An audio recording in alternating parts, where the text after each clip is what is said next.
Hey everyone, welcome to another installment of Harry Potter Theory. In today's video, we're going to be discussing Hogwarts Potions Professor and later Headmaster Severus Snape and his most powerful spells and abilities.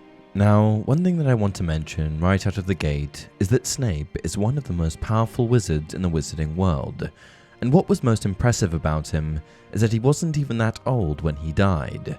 Snape died at the tender age of 38, and though he wasn't quite at the level of Voldemort or Dumbledore, he was getting there, and had he been around for a few decades longer, I think that Snape may have just had a shot at being the most powerful wizard ever. Unfortunately, we'll never know, and though I'm sure he had the potential to achieve insurmountable levels of power, realistically he did ultimately fall short of besting the likes of Voldemort and Dumbledore. With all of that being said, however, Snape was still amazing, and I feel like sometimes he's a little underrated.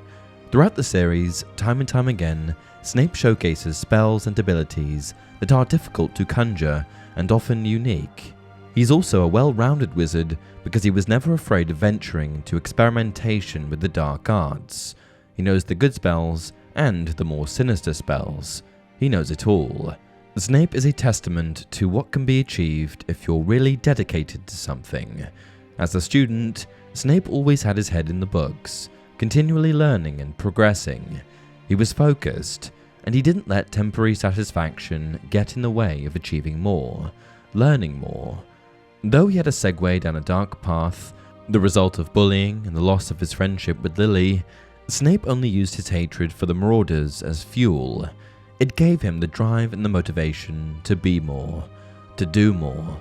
And today, we're going to be diving in and looking at Snape's 5 most powerful spells and abilities. Let's get started. Number 5, Sektum Sempra. Coming in at number 5 on the list is Snape's very own spell, Sektum Sempra. We first see Sektum Sempra in the films when Harry uses it on Malfoy in The Half-Blood Prince. Sektum Sempra is a vicious dark curse that acts like an invisible sword, causing lacerations, hemorrhaging, and cuts upon its target. Often after being struck, the target will lay there motionless as they lose blood. It is somewhat of a specialty of Snape's, and is featured in his textbook for advanced potion making. The only treatment for Sektum Sempra is Vulnera Sedentur, which was possibly also invented by Snape. What's so dangerous about Sektum Sempra is that it was seemingly easy for Harry to cast, but still nearly killed Draco Malfoy the first time that he used it. While the unforgivable curses require intent and an understanding of the spells to effectively cast them, Sektum Sempra seemingly doesn't require the same level of intent or deep understanding, but still produces the same lethal results. I think that the only thing that sets Snape's spell apart from the traditional unforgivable curses, Crucio, Avada Kedavra, Imperio, is that it has a counter charm. 4. Creating potions. Coming in at number 4 on the list is Snape's mastery of potion making. Snape held the position of potions master at Hogwarts from 1981 to 1996, proving himself to be extremely adept at the act of making potions. Snape, having always been studious and committed to expanding his mind, was very successful at creating any sort of potion that he desired, and thoroughly impressed his former potions professor, Horace Slughorn, in his schoolboy days. In fact, he was so adept, and in such a league of his own, that Snape basically rewrote a lot of the instructions in his potions textbook, the same textbook that Harry later acquires. When Harry Potter first attends Slughorn's class, he hits the jackpot and finds the former textbook of Snape, The Half-Blood Prince. At first, this was just a regular textbook to Harry, but as he began to flip through it, he noticed a few peculiarities, the first thing being the inscription by its former owner. This book is the property of the Half-Blood Prince. The next thing that he notices is that on each page, portions of the instructions are scribbled out, and instead, this Half-Blood Prince character had written in his own instructions that differed from what the original recipe called for, and what Harry quickly realized was that these alternative instructions were far better than the original instructions, as he was able to effortlessly produce the potions that Slughorn called for in each of his lessons. The book was like having cheat codes to all of the potions lessons, and by following the instructions in the book, Harry was able to thoroughly impress Slughorn. This is a massive testament to Snape's prowess in potions. Hogwarts had been around for over 1,000 years, and the potions textbooks were written by skilled potioneers, but Snape had still managed to improve them. For the rest of the year, Harry continued to follow the Half-Blood Prince's instructions wherever they deviated from the original author, Libatius Borage, and it resulted in Slughorn raving about his abilities. There are many potions in Harry Potter, and I wouldn't put it past Snape to create any one of them.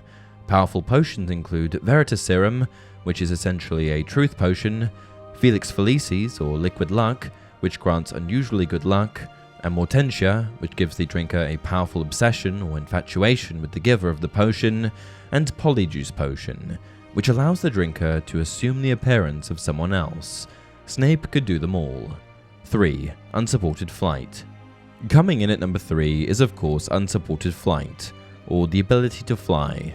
The only other known witch or wizard known to fly without a charm of some sort is the Dark Lord himself, Voldemort. This achievement is extremely uncommon and is the sign of a truly powerful witch or wizard.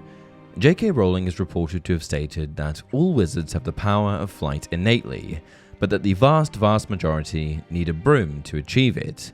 In the case of Snape and Voldemort, they're just so focused and powerful that they're able to channel the power to fly unsupported, harnessing the energy through themselves rather than the broom. Flying can come in handy in many different circumstances, allowing you to get away quickly or pursue a target with ease. Unsupported flight should not be confused with levitation, which doesn't work on humans, and only allows objects to fly a few feet above the ground. 2. Spell Creation. Coming in at number 2 is Spell Creation. Spell creation can be highly dangerous, and has proven, historically, to be extremely difficult. Only witches and wizards with extreme patience and an astounding understanding of magic have been able to successfully invent new spells. Snape, who exhibits both of these things, has proven himself to be quite successful at spell creation, having created a multitude of spells over the years.